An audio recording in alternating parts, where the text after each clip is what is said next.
Bom dia, meus queridos irmãos e amigos. É um grande prazer estar com você nessa manhã para juntos meditarmos um pouco na palavra de Deus e ganharmos força, realmente sermos fortalecidos, não é? No nosso espírito e nossa alma para enfrentarmos esse novo dia.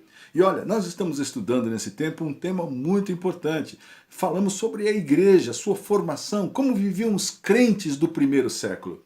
Como viviam os cristãos? Qual era realmente o que estava acontecendo com a igreja? Será que estava dando tudo certo? Todo mundo estava ficando milionário? Será que todas eram curados? Será que todo mundo vivia bem e cheios de prazeres? Será que essa é a história da igreja? Então nós estamos vendo aqui nestes dias o que realmente estava acontecendo. Pelo contrário, vimos que a igreja passava por grande perseguição, passava por grande sofrimento, passava realmente por situações difíceis, até mesmo de fome, de cadeias, prisões, mortes. E esse era o panorama real, esse era o fato da igreja naquele momento.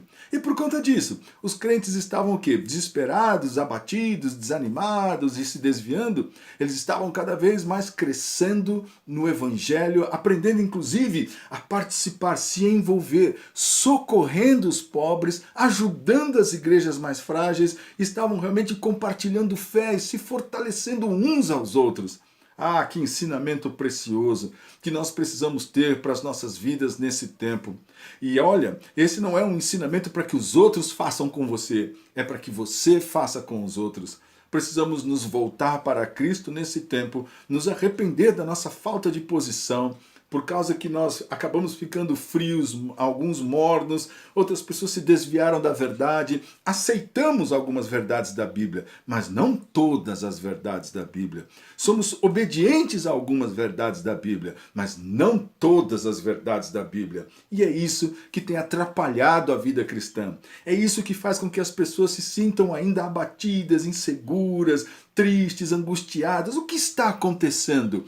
Nós precisamos nos converter. Eu preciso aceitar o Evangelho. Eu preciso entender a necessidade de quebrar as cadeias que aprisionam a minha alma para ser liberto em Cristo Jesus. Não por conta da minha condição, merecimento ou até potencial ou capacidade, mas por causa de Jesus, a sua graça e misericórdia.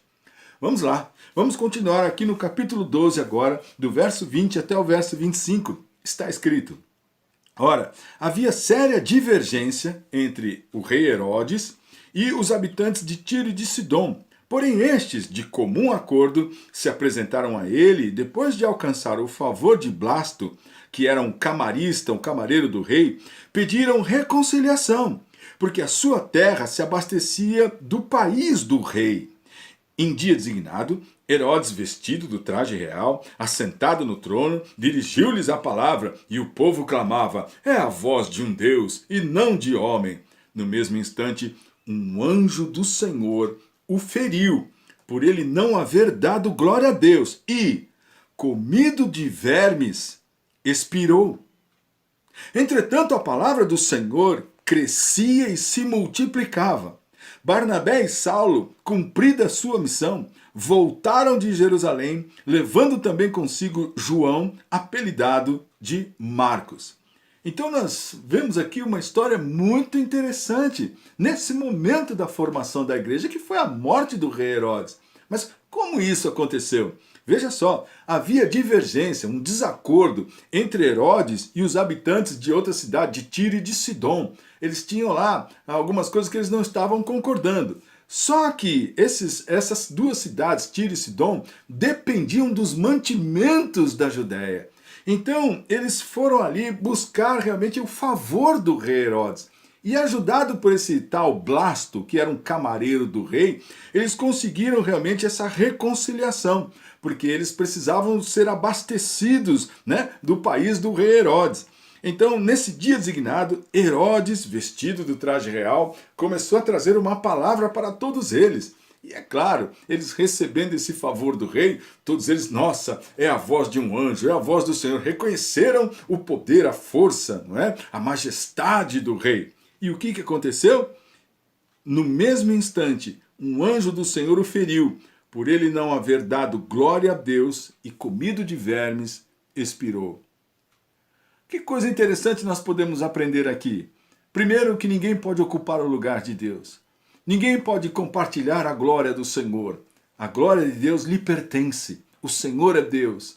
Herodes não glorificou o nome de Deus. Ele não agiu como enviado de Deus, como agente de Deus. Ele tomou a glória para si. Então, o que o Senhor fez nesse momento, o que o Senhor permitiu, o que aconteceu, o Senhor trouxe uma sentença sobre ele, um juízo. Veja, queridos irmãos, a necessidade de nós meditarmos no juízo de Deus.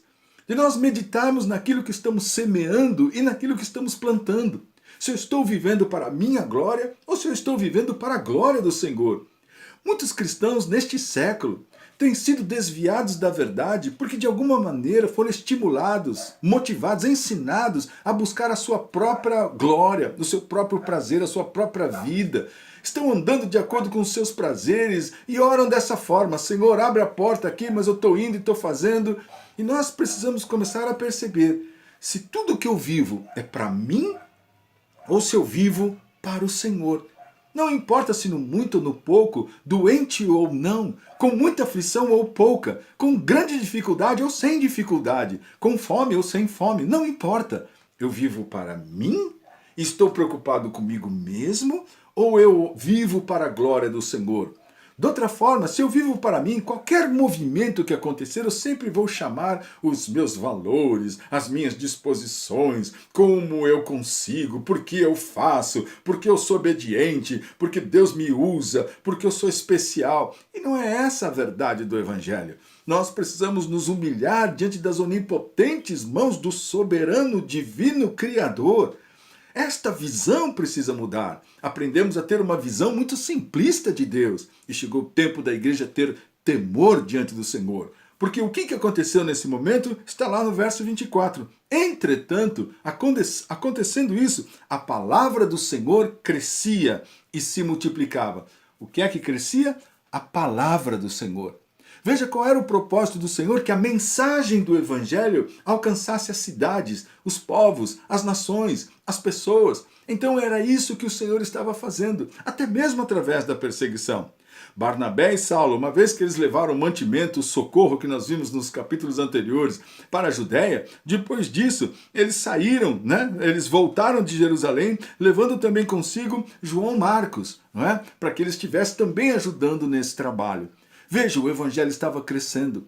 O Evangelho estava realmente alcançando pessoas. E pessoas estavam sendo libertas. Que coisa maravilhosa é o Evangelho. E nós precisamos resgatar isso hoje. Eu não recebo o Evangelho apenas para viver bem, apenas para ter os meus prazeres satisfeitos, apenas para ser uma pessoa que fica de uma certa forma intocável e que vive realmente de uma forma esplêndida. Eu recebo o Evangelho para mudar o meu interior, para ser servo, para amar o meu próximo, para quebrar as cadeias da minha alma. Então, quando nós falamos, eu amo as pessoas, pense novamente. Pense se você abre mão do seu conforto, se você abre mão do seu tempo, se você abre mão das suas preferências, se você abre mão realmente das coisas que você gosta. É nisso que nós temos que refletir se a glória da minha vida é para mim ou é para o Senhor. Que verdadeiramente nesse tempo você fique firme e fortalecido na fé.